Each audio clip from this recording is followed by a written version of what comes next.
할머니 지금 면회 시간이 아닙니다. 돌아가세요. 아이고, 5시간이나 걸렸는데. 차원장님께서 오십니다. 과연 할머니의 정체는? 청취자 여러분, 오늘 들려드릴 이야기는 어느 할머니의 이야기입니다. 그 전에 구독과 좋아요 눌러주신다면 감동사연 이야기를 가장 먼저 들으실 수 있습니다. 구독과 좋아요 부탁드립니다. 그럼 오늘의 이야기를 시작합니다. 새벽 4시 전라도의 작은 시골 마을에서 가장 먼저 불이 켜지는 집이 있었습니다. 윤금순 할머니의 집이었죠. 할머니는 어둠 속에서도 익숙한 손놀림으로 부엌을 오가며 음식을 준비하기 시작했습니다. 준호가 좋아하던 거 다 해줘야지. 할머니의 손은 쉴 새 없이 움직였습니다. 된장찌개, 불고기, 김치볶음, 계란말이, 잡채까지. 그것도 모자라 밤새 삶아둔 돼지고기 수육을 정성스럽게 썰어내고 작은 통에 쌈장까지 따로 담았습니다. 한 가지 반찬이 끝날 때마다 할머니는 후우하고 긴 한숨을 내쉬었습니다. 그 한숨에는 피곤함이 아니라 그리움이 담겨 있었죠. 준호, 할머니의 외손자. 아니, 이제는 할머니에게 아들이나 다름없는 아이였습니다. 22살 청년이 되어 군대에 갔고 이제 겨우 훈련소를 마치고 자대 배치를 받았다는 소식을 들었습니다. 편지 한 장이 전부였습니다. 할머니, 저 강원도로 배치받았어요. 건강하세요. 짧은 글씨체에서도 할머니는 손주의 목소리를 들을 수 있었습니다. 면회를 가야지. 맛있는 거 해줘야지. 할머니는 그렇게 결심했습니다. 강원도라고 했습니다. 지도를 펼쳐보니 여기서 5시간은 좋게 걸리는 곳이었죠. 하지만 할머니에게 거리는 문제가 되지 않았습니다. 평생을 이 작은 마을에서만 살았지만 손주를 위해서라면 어디든 갈 수 있었으니까요. 할머니는 큰 보자기 2개의 도시락 통들을 정성스럽게 쌌습니다. 무거웠습니다. 한 손으로는 들기 힘들 정도였죠. 하지만 할머니는 씩씩하게 양손에 하나씩 들고 버스 정류장으로 향했습니다. 이른 아침 마을은 아직 잠들어 있었고 할머니의 발걸음 소리만이 고요함을 깼습니다. 시외버스에 올랐습니다. 기사님이 할머니를 보더니 물었습니다. 할머니, 어디 가시는디요? 강원도 부대 갑니다. 손주 보러. 아이고, 먼 길인디 고생이시네요. 할머니는 빙그레 웃으며 창가 자리에 앉았습니다. 보자기를 무릎 위에 올려놓고 창밖을 바라봤습니다. 해가 떠오르고 있었습니다. 오렌지빛 햇살이 논밭을 비추고 산등성이를 타고 올라갔죠. 할머니는 그 풍경을 보며 생각했습니다. 준호 얼굴 보면 뭐라고 해줄까? 할머니는 준호를 키우며 많은 것을 포기했습니다. 혼자 사는 게 외롭지 않았다면 거짓말이겠죠. 하지만 준호가 밥 먹는 모습을 보고 학교에서 1등했다며 상장을 들고 오던 모습을 볼 때마다 할머니는 행복했습니다. 그 아이가 이제 군인이 되어 나라를 지키고 있다니 자랑스러우면서도 마음 한편이 아렸습니다. 버스는 고속도로를 달렸습니다. 도시를 지나고 산을 넘고 또 다른 마을들을 스쳐 지나갔습니다. 할머니는 내내 창밖을 바라봤습니다. 가끔 졸다가도 보자기가 흘러내릴까봐 움찔하며 깼죠. 4시간이 지나고 5시간이 지났습니다. 할머니 다 왔습니다. 기사님의 목소리에 할머니는 화들짝 놀라 일어났습니다. 창밖을 보니 낯선 풍경이 펼쳐졌습니다. 높은 산들, 그리고 저 멀리 보이는 철조망과 초소, 군부대였습니다. 할머니는 버스에서 내려 한참을 걸었습니다. 보자기가 점점 무거워졌지만 할머니는 멈추지 않았습니다. 드디어 부대 정문이 보였습니다. 태극기가 바람에 펄럭이고 군인들이 총을 메고 서 있었죠. 할머니는 주춤거리며 다가갔습니다. 저기 실례합니다. 위병소의 병사가 할머니를 내려다봤습니다. 표정이 차갑지는 않았지만 그렇다고 따뜻하지도 않았습니다. 무슨 일이십니까? 손주 면회 왔습니다. 이준호 2등병요. 할머니는 떨리는 목소리로 말했습니다. 병사는 명부를 확인하더니 고개를 끄덕였습니다. 신분증 있으십니까? 할머니는 낡은 지갑에서 주민등록증을 꺼냈습니다. 병사는 그것을 확인하고 전화기를 들었습니다. 할머니는 가슴이 두근거렸습니다. 이제 준호를 만날 수 있겠구나. 그 생각뿐이었습니다. 하지만 병사의 표정이 굳어졌습니다. 전화를 끄는 병사가 할머니에게 말했습니다. 죄송합니다만 지금 면회가 불가능하다고 합니다. 예. 와, 왜요? 중대장님께서 민간인 출입을 통제하라고 하셨습니다. 할머니는 이해할 수 없었습니다. 면회는 원래 되는 거 아닙니까? 손주를 보러 온 할머니한테 왜 이러는 걸까요? 할머니는 애원하듯 말했습니다. 저 전라도에서 5시간 걸려왔습니다. 손주 얼굴 한 번만 보고 갈라고요. 제발. 하지만 병사는 고개를 저었습니다. 규정입니다. 죄송합니다. 할머니는 그 자리에 멍하니 서 있었습니다. 손에 든 보자기가 갑자기 천근만근처럼 무거워졌습니다. 그때였습니다. 위병소 안쪽에서 한 장교가 걸어 나왔습니다. 군복이 빳빳하게 다림질되어 있었고 정모를 바르게 눌러쓴 그의 모습은 위압적이었습니다. 계급장을 보니 대위였습니다. 중대장이었죠. 무슨 일입니까? 장민석 대위는 차갑게 물었습니다. 병사가 거수경례를 하며 보고했습니다. 면회 오신 민간인입니다. 이준호 이등병의 할머니라고 하십니다. 장 대위는 할머니를 위아래로 훑어봤습니다. 그의 눈빛에는 노골적인 무시가 담겨 있었습니다. 할머니의 낡은 옷, 흙이 묻은 운동화, 남루한 보자기. 그는 코웃음을 쳤습니다. 할머니, 지금 면회 시간이 아닙니다. 하지만 저 멀리서 왔습니다. 손주 보러. 면회는 정해진 시간에만 가능합니다. 오늘은 부대 사정으로 민간인 출입을 통제하고 있어요. 할머니는 당황했습니다. 부대 사정이라니 무슨 사정입니까? 그럼 언제 오면 되는디요? 다음 주 토요일 오후 2시입니다. 그때 오십시오. 다음 주요? 저 다시 전라도 가서 또 와야 합니까? 그건 제가 어떻게 하겠습니까? 규정이 규정입니다. 장대위의 목소리는 냉정했습니다. 할머니는 떨리는 목소리로 말했습니다. 제발 잠깐만이라도 음식 좀 전해주세요. 손주가 좋아하는 거 해왔습니다. 음식물 반입도 금지입니다. 예. 부대 규정상 외부 음식물 반입은 불가합니다. 위생 문제 때문입니다. 할머니는 할 말을 잃었습니다. 새벽부터 준비한 음식들, 5시간을 들고 온 이 음식들을 그냥 가져가라는 말입니까? 손주가 이거 좋아합니다. 제발. 규정입니다. 장대위는 한치의 망설임도 없이 말했습니다. 그리고는 병사에게 지시했습니다. 민간인 출입 금지. 더 이상 문답하지 마시고 돌려보내세요. 할머니는 그렇게 쫓겨났습니다. 정문 밖으로 나와 멍하니 서 있었죠. 보자기를 두 손에 든 채 할머니는 부대를 바라봤습니다. 저 안에 준호가 있는데, 저 철조망 너머 어딘가에 손주가 있는데, 왜 만날 수가 없는 걸까요? 할머니는 천천히 발걸음을 옮겼습니다. 어디로 가야 할지도 모른 채 그냥 걸었습니다. 다리가 후들거렸습니다. 새벽부터 일어나 음식을 만들고 5시간 버스를 타고 왔는데 준호 얼굴 한번 보지 못하고 돌아가야 한다니. 부대에서 조금 떨어진 곳에 작은 벤치가 있었습니다. 할머니는 그곳에 주저앉았습니다. 보자기를 내려놓고 한숨을 내쉬었습니다. 눈물이 날 것 같았지만 참았습니다. 할머니는 평생 남 앞에서 우는 사람이 아니었으니까요. 할머니. 누군가 조심스럽게 말을 걸었습니다. 고개를 들어보니 위병소에 있던 나이 지긋한 하사관이었습니다. 최병철 말년 병장 출신으로 위병소에서 근무하는 사람이었죠. 괜찮으십니까? 할머니는 고개를 끄덕였습니다. 괜찮습니다. 그냥 좀 쉬었다 갈라고요.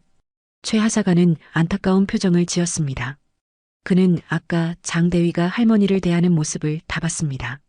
너무 심했습니다. 규정이 규정이라지만 저렇게까지 할 필요가 있었을까요? 어디서 오셨습니까? 전라도요, 광주 쪽입니다. 아이고, 먼 길 오셨네요. 손주분 보러 오셨다고요? 네, 이준호라고.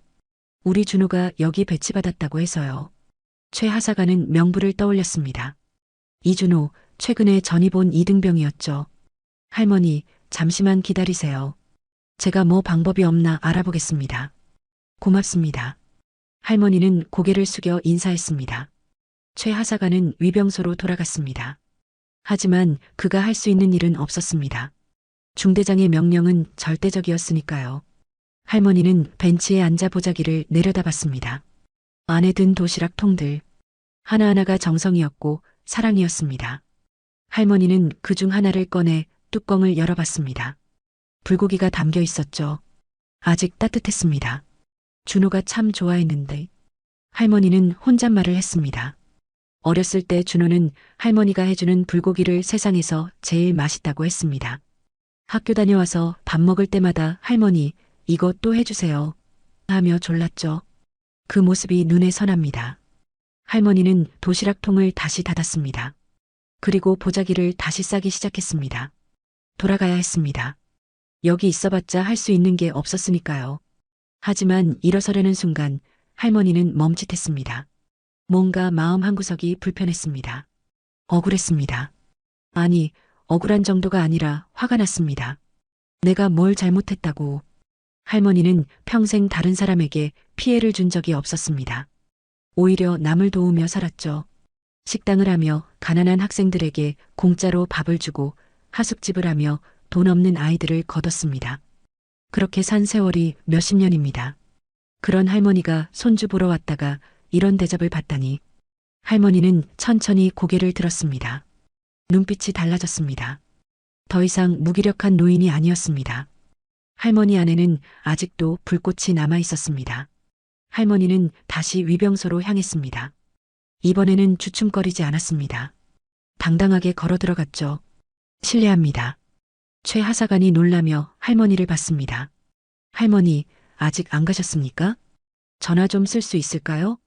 전화요? 네. 아는 사람한테 전화 좀 해야겠습니다. 최 하사관은 난처한 표정을 지었습니다.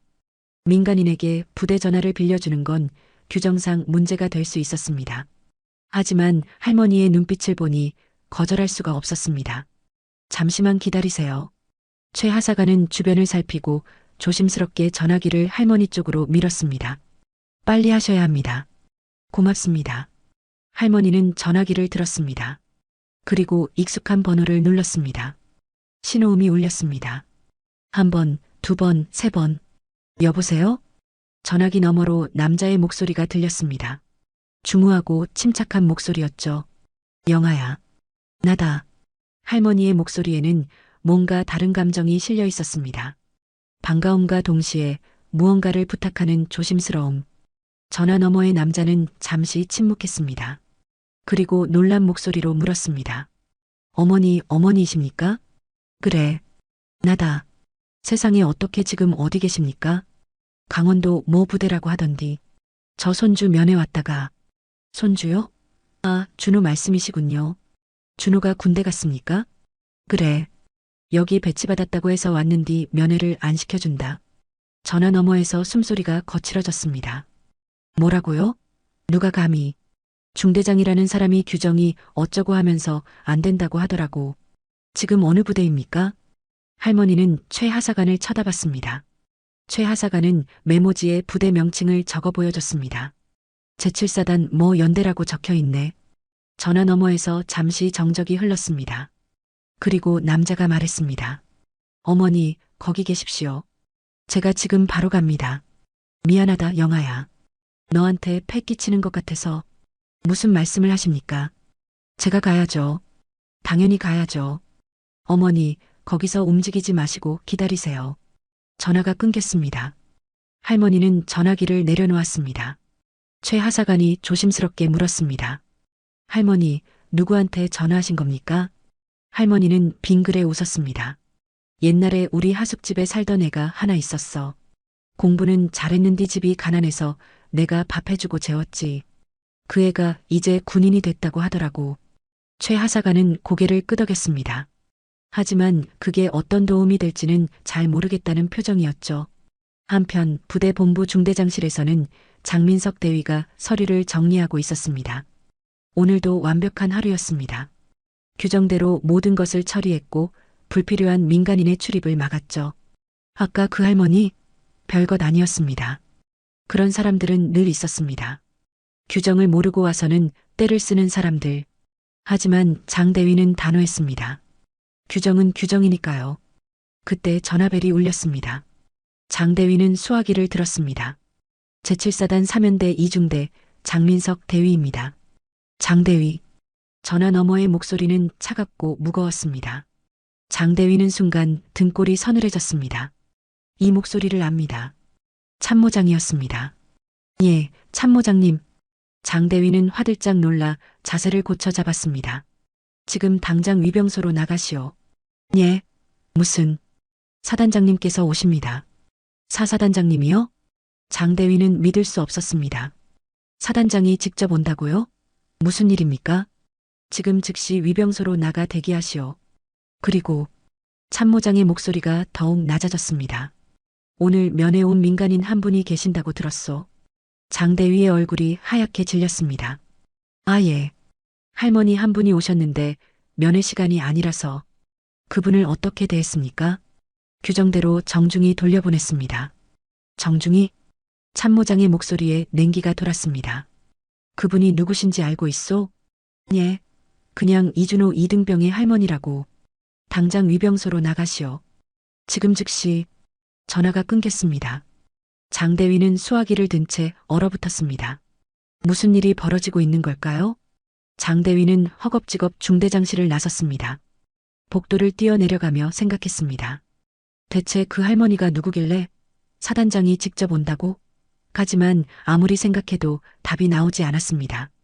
위병소에 도착했을 때 최 하사관이 긴장한 표정으로 서 있었습니다. 할머니는 여전히 벤치에 앉아 계셨죠. 무슨 일입니까? 장대위가 최 하사관에게 물었습니다. 사사단장님께서 오신다고 합니다. 왜 오신다는 겁니까? 그게, 최 하사관은 할머니를 힐끗 쳐다봤습니다. 장대위도 할머니를 봤습니다. 할머니는 여전히 조용히 앉아 있었습니다. 하지만 아까와는 뭔가 달랐습니다. 더 이상 주눅든 노인이 아니었습니다. 장대위는 불안해졌습니다. 뭔가 잘못되고 있었습니다. 심장이 빠르게 뛰었습니다. 그때였습니다. 멀리서 엔진 소리가 들렸습니다. 고급 승용차의 소리였죠. 검은색 차량이 부대 정문을 향해 빠르게 다가왔습니다. 태극기와 장성기가 차량 앞에 펄럭이고 있었습니다. 장대위의 얼굴에서 핏기가 싹 가셨습니다. 차량이 정문 앞에 급정거했습니다. 먼지가 일었고 차 문이 열렸습니다. 제일 먼저 내린 사람은 참모장이었습니다. 그리고 그 뒤를 이어 한 명의 장성이 내렸습니다.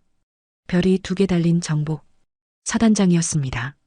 최영하 소장, 제7사단장, 육군에서 손꼽히는 엘리트 장교였습니다. 그의 얼굴은 굳어 있었고 눈빛은 날카로웠습니다. 장대위를 비롯한 모든 병사들이 일제히 거수 경례를 했습니다. 충성? 하지만 사단장은 경례를 받지 않았습니다. 그는 주변을 둘러보며 누군가를 찾고 있었습니다. 그리고 시선이 벤치에 앉아 있는 할머니에게 닿았습니다. 사단장의 얼굴이 일그러졌습니다. 분노도 놀라움도 아니었습니다. 그것은 슬픔이었습니다. 어머니, 사단장은 소리쳤습니다. 그리고 할머니를 향해 뛰어갔습니다. 장성이 뛰는 모습을 본 사람은 아무도 없었습니다. 참모장도 장대위도 모든 병사들도 입을 벌린 채 그 광경을 지켜봤습니다. 사단장은 할머니 앞에 섰습니다. 그리고 무릎을 꿇었습니다. 어머니, 어머니, 여기 계셨습니까? 할머니는 빙그레 웃었습니다. 영아야, 컸네, 많이 컸어. 죄송합니다. 정말 죄송합니다. 사단장의 목소리가 떨렸습니다. 그는 할머니의 손을 잡았습니다. 주름진 손, 평생 일만 하며 살아온 손. 그 손이 자신을 키워줬습니다. 최영하 소장은 가난한 집에서 태어났습니다. 아버지는 일찍 돌아가셨고 어머니는 병들어 누워 계셨죠. 그는 육군사관학교에 입학했지만 생활비가 없었습니다. 그때 윤금순 할머니의 하숙집을 찾아갔습니다. 돈이 없습니다. 하지만 꼭 공부하고 싶습니다. 할머니는 그 청년을 받아줬습니다. 돈을 받지 않았습니다. 대신 밥을 해주고 방을 내줬습니다. 사관학교 생도복을 빨아주고 늦은 밤 공부하는 그에게 라면을 끓여줬죠. 영아야, 밥 먹어라. 공부는 배 채우고 해야지. 할머니의 목소리가 아직도 귀에 생생합니다. 그는 할머니 덕분에 학교를 졸업할 수 있었습니다. 인관하고 소위가 되고 중위, 대위, 소령을 거쳐 지금은 장군이 되었습니다. 하지만 그는 할머니를 잊은 적이 없었습니다. 늘 찾아뵙고 싶었지만 할머니의 연락처를 몰랐습니다. 하숙집은 문을 닫았고 할머니는 시골로 내려가셨다고 들었죠. 그는 평생 그 은혜를 갚지 못했습니다. 그런데 오늘 할머니가 자신의 부대에 오셨습니다. 그것도 면회를 거부당하고 쫓겨나다시피 하셨습니다. 사단장은 할머니를 일으켜 세웠습니다. 그리고 조심스럽게 부축했습니다. 어머니, 일어나십시오. 제가 모시겠습니다. 아이고, 괜찮다. 나 혼자 설 수 있어. 아닙니다. 제가 모셔야죠.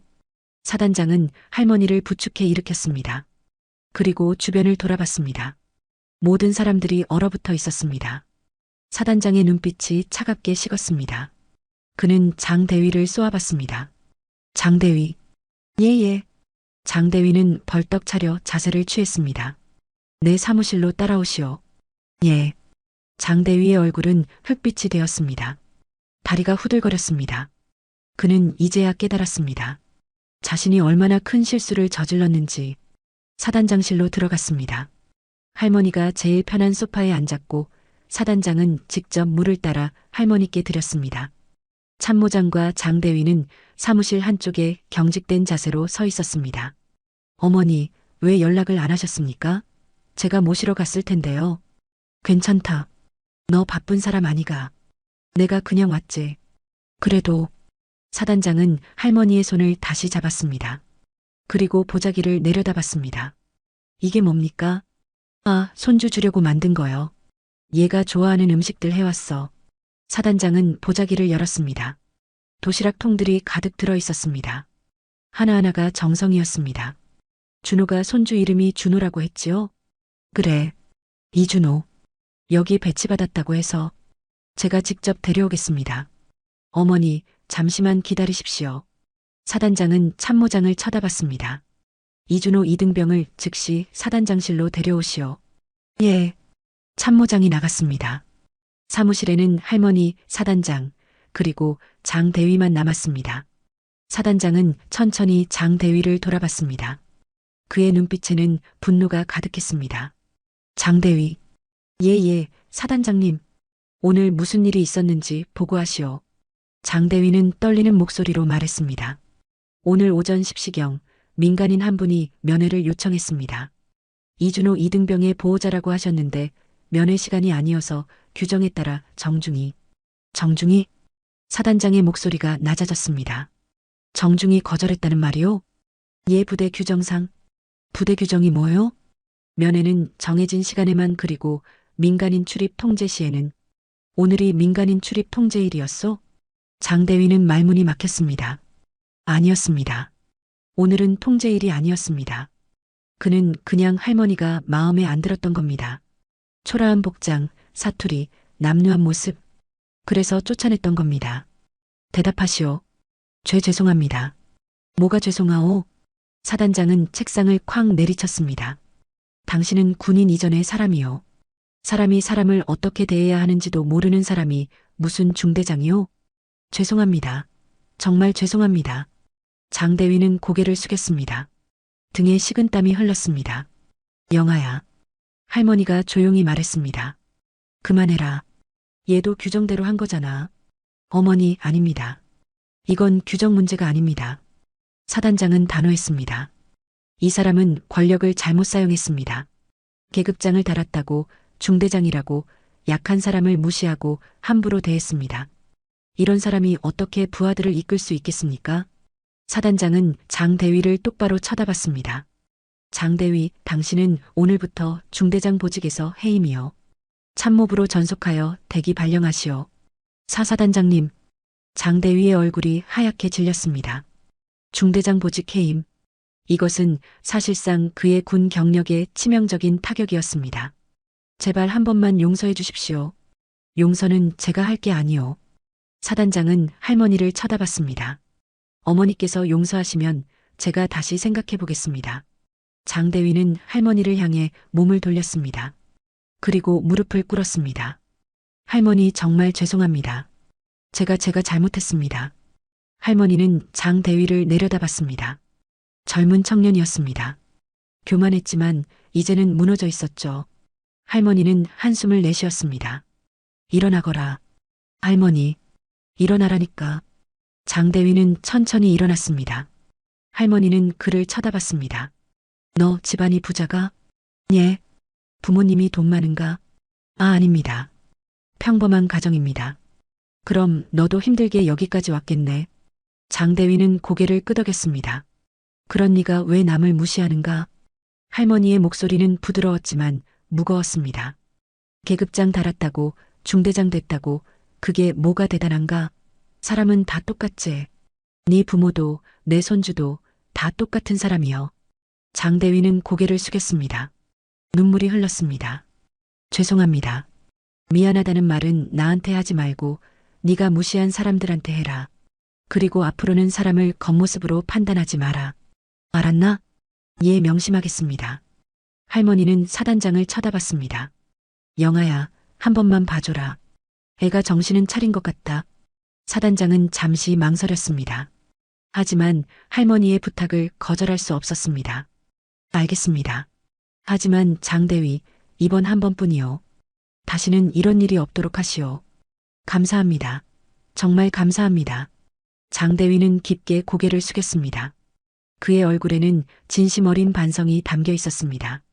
그때 문이 열렸습니다. 참모장이 한 명의 이등병을 데리고 들어왔습니다. 준호였습니다. 할머니는 손주를 보는 순간 얼굴이 환해졌습니다. 준호야. 할머니? 준호는 믿을 수 없다는 표정으로 할머니를 봤습니다. 그리고 사단장실에 자신이 서 있다는 사실에 당황했죠. 할머니, 왜 여기? 너 보러 왔지? 밥 해왔어. 할머니는 보자기를 들어 보였습니다. 준호의 눈시울이 붉어졌습니다. 사단장은 할머니와 준호를 데리고 장교식당으로 갔습니다. 그곳에서 할머니가 준비한 음식들을 펼쳤습니다. 불고기, 김치볶음, 계란말이, 잡채, 수육까지 모든 음식이 정성 가득했습니다. 어머니, 정말 대단하십니다. 이 모든 걸 언제 만드셨습니까? 새벽부터 만들었지. 준호가 좋아하는 거요. 준호는 할머니가 가져온 음식을 보며 눈물을 참았습니다. 군대 생활이 힘들었습니다. 낯선 곳에서 낯선 사람들과 낯선 규율 속에서 살아가는 게 쉽지 않았죠. 하지만 할머니의 음식을 보는 순간 모든 게 괜찮아질 것 같았습니다. 할머니 고맙습니다. 고맙기는. 맛있게 먹어라. 사단장도 함께 앉았습니다. 그는 불고기를 한 점 집어 입에 넣었습니다. 그 맛이 입안에 퍼지는 순간 그는 과거로 돌아갔습니다. 30년 전 그는 가난한 사관생도였습니다. 돈이 없어 밥을 굶을 때도 많았죠. 그때 윤금순 할머니의 하숙집을 찾아갔습니다. 할머니, 돈이 없습니다. 하지만 꼭 공부하고 싶습니다. 제발 받아주십시오. 할머니는 그 청년을 받아줬습니다. 방을 주고 밥을 주고 옷을 빨아줬습니다. 그뿐만이 아니었습니다. 늦은 밤 공부하는 그에게 라면을 끓여주고 김치찌개를 끓여줬습니다. 영아야, 밤늦게까지 공부하지 말고 자라. 몸 상한다. 할머니, 저 시험이 얼마 안 남았어요. 조금만 더 공부하겠습니다. 그래도 밥은 먹어야지. 자, 이거 먹어라. 할머니는 불고기를 한 접시 내왔습니다. 따끈따끈한 불고기. 그 맛을 그는 평생 잊을 수 없었습니다. 할머니, 이거 비싼 건데. 괜찮다. 네가 공부 잘해서 훌륭한 사람 되는 게 나한테는 제일 값진 거요. 그는 그 말을 듣고 울었습니다. 세상에 이렇게 좋은 사람이 있다는 게 믿기지 않았습니다. 그는 맹세했습니다. 나중에 크면 꼭 이 은혜를 갚겠다고. 사단장님? 참모장의 목소리에 사단장은 정신을 차렸습니다. 그는 할머니를 쳐다봤습니다. 할머니는 준호에게 이것저것 먹이며 웃고 있었습니다. 어머니, 응? 제가 그동안 연락을 못 드려서 죄송합니다. 찾아뵙고 싶었는데 연락처를 몰랐습니다. 괜찮다. 네 바빴을 거 아이가. 아닙니다. 핑계입니다. 제가 더 노력했어야 했습니다. 사단장은 할머니의 손을 잡았습니다. 이제라도 찾아뵙게 되어 정말 기쁩니다. 앞으로 자주 찾아뵙겠습니다. 그래라. 근데 네 밥은 잘 먹고 사는가? 할머니의 질문에 사단장은 웃었습니다. 역시 할머니였습니다. 변한 게 하나도 없었습니다. 예, 잘 먹고 있습니다. 거짓말. 얼굴이 왜 이렇게 헬쑥한가? 제대로 못 먹는 거지? 아, 요즘 일이 좀 많아서. 일이 많으면 뭐하노? 밥 먹어야 일도 하지. 할머니는 불고기를 한 점 집어 사단장 앞에 놓았습니다. 자, 먹어라. 옛날 생각나제? 예, 생각납니다. 사단장은 불고기를 먹었습니다. 그리고 눈을 감았습니다. 눈물이 흘렀습니다. 준호는 그 모습을 보며 놀랐습니다. 사단장이 우는 모습을 보다니 대체 할머니와 사단장 사이에 무슨 일이 있었던 걸까요? 할머니는 사단장의 눈물을 닦아줬습니다. 왜 미안한가? 할머니의 질문에 장대위는 잠시 망설였습니다. 할머니를 무시했습니다. 겉모습만 보고 함부로 대했습니다. 그게 다인가? 예. 할머니는 한숨을 내쉬었습니다. 너는 아직도 모르는구나. 내가 잘못한 게 나한테만 그런 게 아니여. 무슨, 너는 나뿐만 아니라 내 밑에 있는 병사들한테도 똑같이 했을 거다. 약한 사람 무시하고 힘없는 사람 함부로 대하고 그게 제일 큰 잘못이여. 장대위의 얼굴이 창백해졌습니다. 할머니의 말이 전곡을 찔렀습니다. 중대장이라는 게 뭔가? 병사들 지키고 이끌어주는 사람 아닌가? 근데 너는 그 권력을 가지고 사람들을 짓밟았어. 죄송합니다. 미안하다는 말만 하지 말고 앞으로 행동으로 보여라. 내 밑에 있는 병사들한테 잘해줘라. 그 애들도 다 누군가의 아들이고 손주여. 장대위는 고개를 숙였습니다. 눈물이 뚝뚝 떨어졌습니다. 명심하겠습니다. 정말 명심하겠습니다. 사단장이 말했습니다. 장대위, 어머니 말씀을 가슴에 새기시오. 군인의 본분은 약자를 지키는 것이지 억압하는 게 아니오. 예, 사단장님. 중대로 복귀하시오. 하지만 한 달간 내 눈으로 직접 지켜볼 것이오. 제대로 변화하는 모습을 보여주시오. 감사합니다. 실망시키지 않겠습니다. 장대위는 경례를 하고 물러났습니다. 그의 뒷모습은 아까와 달랐습니다. 더 이상 교만하지 않았습니다. 할머니는 그 모습을 보며 조용히 말했습니다. 사람은 변할 수 있어. 기회를 줘야지. 어머니는 정말 대단하십니다. 사단장은 진심으로 감탄했습니다. 할머니는 분노하지 않고 교훈을 주었습니다. 벌을 주는 대신 깨달음을 주었죠. 해가 저물기 시작했습니다. 할머니는 돌아갈 시간이었습니다. 영아야, 나 이제 가봐야겠다. 제가 모셔다 드리겠습니다. 괜찮다. 버스 타고 가면 돼. 아닙니다. 제 차로 모셔다 드리겠습니다. 사단장은 단호했습니다. 할머니는 고개를 끄덕였습니다. 그래, 고맙다. 준호도 함께 나왔습니다. 사단장이 특별히 허락한 것이었습니다. 할머니, 건강하세요. 그래, 준호야. 너도 건강하고 밥 잘 챙겨 먹고. 예, 할머니. 준호는 할머니를 꼭 안았습니다. 할머니의 품은 여전히 따뜻했습니다. 사단장의 차량이 부대를 출발했습니다. 할머니는 뒷좌석에 앉아 창밖을 바라봤습니다. 해가 지고 있었습니다. 붉은 노을이 하늘을 물들이고 있었죠. 어머니, 편하게 앉으십시오. 그래, 고맙다. 차는 고속도로에 올랐습니다. 한동안 침묵이 흘렀습니다. 사단장이 조심스럽게 말했습니다. 어머니, 그동안 정말 어떻게 지내셨습니까? 그냥 살았지. 뭐 별일 있겠나? 하숙집은 문 닫았어. 나이 먹으니까 힘들더라고. 그래서 시골로 내려왔지. 혼자 사십니까? 그래. 준호는 대학 가고 나는 혼자 살아. 사단장은 가슴이 아팠습니다. 할머니가 혼자 사신다니. 그 넓은 마음으로 남을 도우며 살던 할머니가 이제는 홀로 계시다니. 어머니, 제가 모시면 안 될까요? 뭐? 제 집으로 모시고 싶습니다. 혼자 사시면 안 됩니다.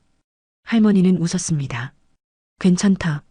나는 혼자 사는 게 편해. 하지만 영아야, 네 마음은 고맙다. 근데 나는 괜찮어. 나는 내 집에서 내 땅에서 사는 게 제일 좋아. 사단장은 더 이상 말하지 않았습니다. 할머니의 의지를 존중해야 했으니까요. 대신에 할머니가 말했습니다. 가끔 와라. 얼굴 보러. 예, 어머니. 꼭 그렇게 하겠습니다. 그리고 밥 잘 챙겨 먹어라. 네 얼굴 보니까 제대로 못 먹는 것 같더라. 예. 사단장은 웃었습니다. 할머니는 변하지 않았습니다. 여전히 다른 사람 걱정부터 하는 사람이었습니다. 차는 계속 달렸습니다. 도시를 지나고 산을 넘고 마을들을 스쳐 지나갔습니다. 그리고 마침내 할머니의 마을이 보였습니다. 저기요. 저기가 우리 동네. 예, 어머니. 차가 할머니의 집 앞에 멈췄습니다. 작은 시골집이었습니다. 하지만 정갈했고 따뜻해 보였습니다. 사단장은 할머니를 부축해 차에서 내렸습니다. 어머니, 조심하십시오. 그래, 고맙다. 할머니는 집으로 들어가셨습니다. 사단장은 할머니를 배웅하고 차에 올랐습니다. 하지만 바로 출발하지 않았습니다. 한동안 할머니의 집을 바라봤습니다. 그리고 조용히 말했습니다. 감사합니다, 어머니. 제가 여기까지 올 수 있었던 건 모두 어머니 덕분입니다. 차가 출발했습니다. 할머니는 집안에서 창문 너머로 차를 바라봤습니다. 그리고 빙그레 웃었습니다. 한 달 후, 부대는 변했습니다.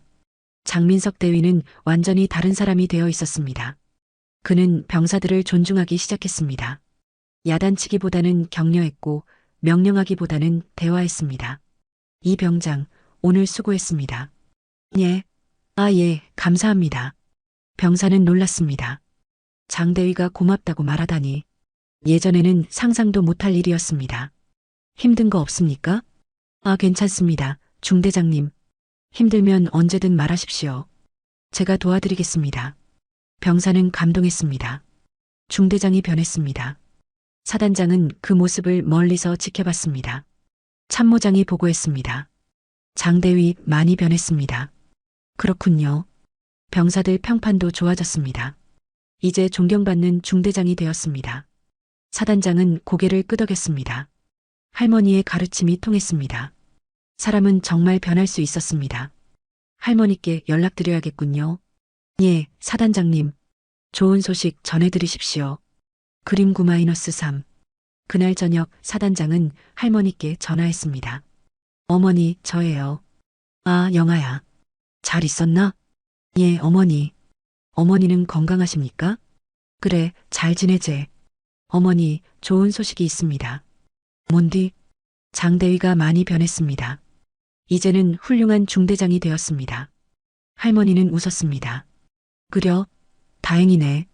그 애가 정신 차렸구나. 예, 어머니 덕분입니다. 내 덕분은 무슨.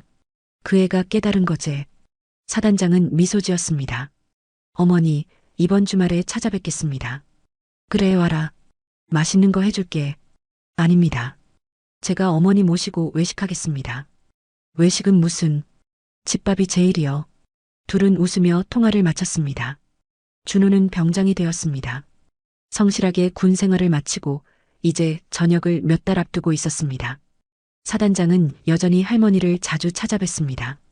한 달에 한 번은 꼭 할머니의 집에 들렀죠. 그리고 함께 밥을 먹고 이야기를 나눴습니다. 장민석 대위는 이제 소령으로 진급했습니다. 그는 부대에서 가장 존경받는 지휘관이 되었습니다. 병사들은 그를 따랐고 상급자들은 그를 신뢰했습니다. 어느 일요일 오후 할머니의 집에 사람들이 모였습니다. 사단장, 준호, 그리고 장민석 소령까지. 할머니는 푸짐한 식사를 준비했습니다. 불고기, 김치찌개, 잡채, 전들. 온 집안이 음식 냄새로 가득했습니다. 자, 모두 앉아라. 밥 먹자. 할머니, 제가 도와드리겠습니다. 준호가 일어나 할머니를 도왔습니다.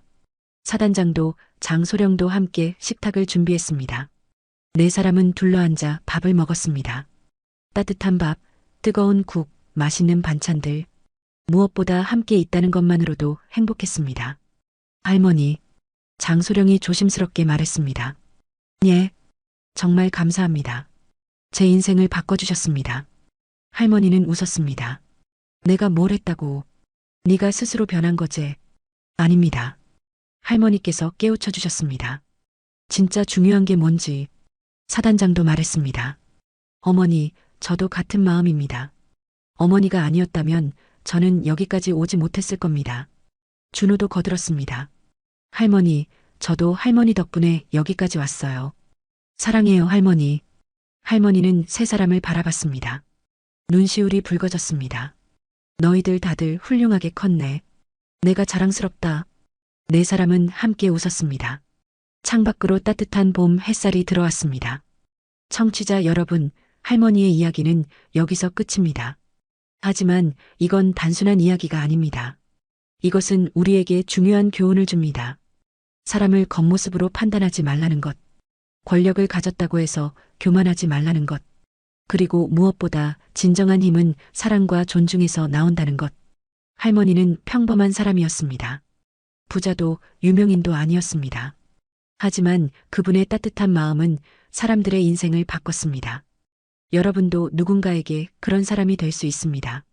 작은 친절, 따뜻한 말 한마디, 진심 어린 관심. 그것들이 모여 세상을 조금씩 바꿉니다.